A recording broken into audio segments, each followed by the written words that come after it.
ever wondered why we dream? No, it's not because your brain got bored and decided to play a movie, or is it?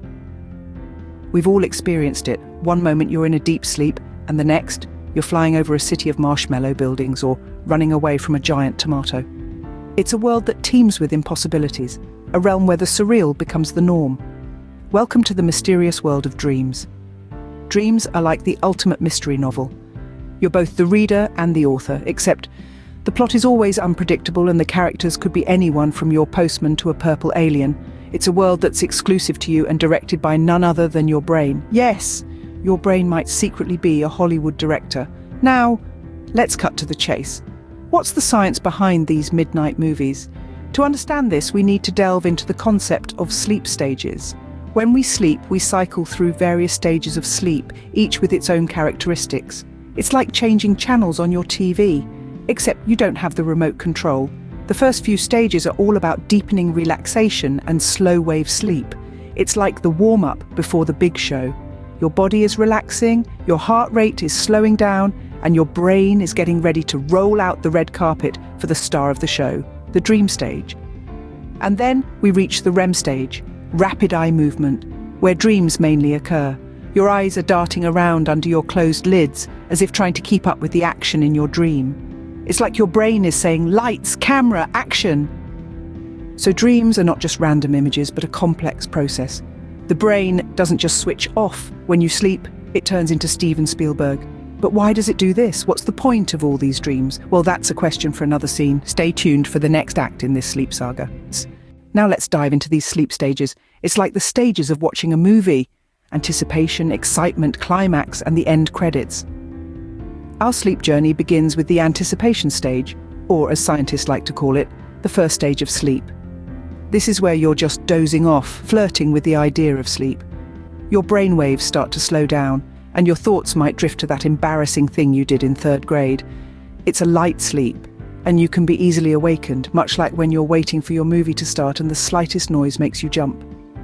Next, we move on to the second sleep stage, the excitement stage.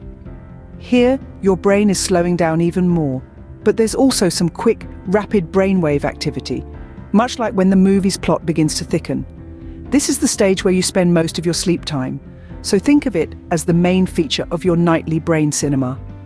Then comes the climax, or the 3rd and 4th stages of sleep. These are the deep sleep stages, and they're as dramatic as they sound. Your brainwaves are incredibly slow, and it's hard to wake up from this sleep. It's like being so engrossed in the movie that you don't even notice your popcorn is finished.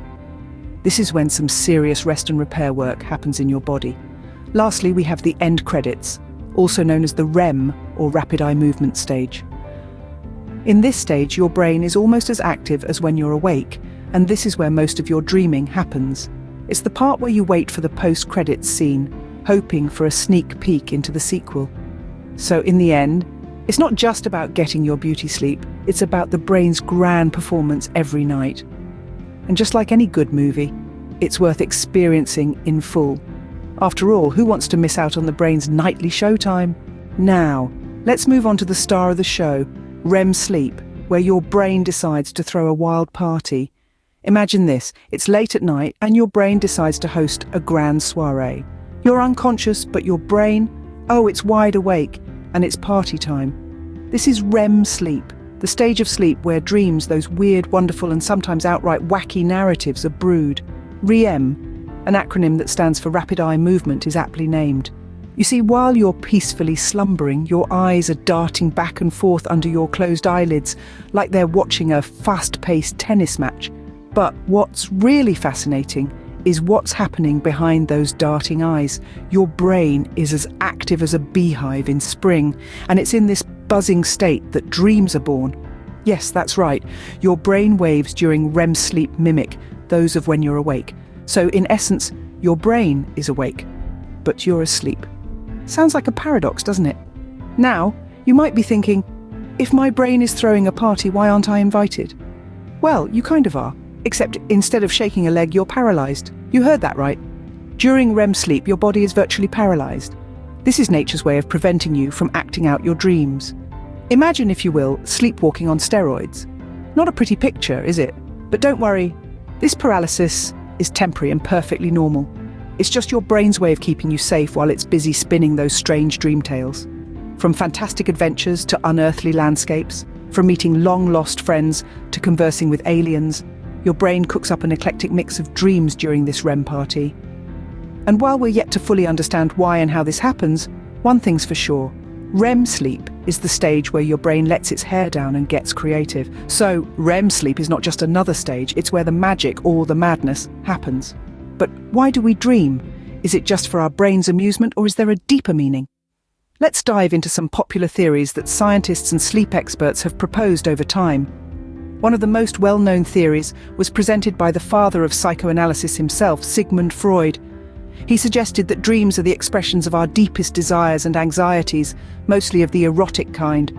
Yes, you heard it right. According to Freud, that dream about you forgetting to wear pants to your high school reunion might be hinting at something a bit more risque. On a more serious note, another theory proposes that dreaming is a part of the brain's mechanism for memory consolidation. It's like your brain is a librarian, and while you're dreaming, it's sorting through the day's events, deciding which books to keep on the shelves and which ones to toss into the return bin. This theory suggests that dreams are our brain's way of processing information, consolidating memories, and making sense of our daily experiences. So, while our dreams might sometimes feel like a wild roller coaster ride through a surrealist painting, they might just be a part of our brain's nightly housekeeping routine. But then again, who's to say our brains don't enjoy a good soap opera from time to time? So there you have it, the science of dreams. But remember, it's not an exact science. The brain is still a mystery, much like why we can't find matching socks. We've journeyed through the mysterious dream world, peaked at sleep stages, and even dared to ask, why do we dream? Ah, such brave explorers we've been. Now, don't just dream about it. Share this video with your friends, hit the like button, subscribe, and comment with the next video idea you'd fancy. But for now, sweet dreams, or should we say science-filled dreams.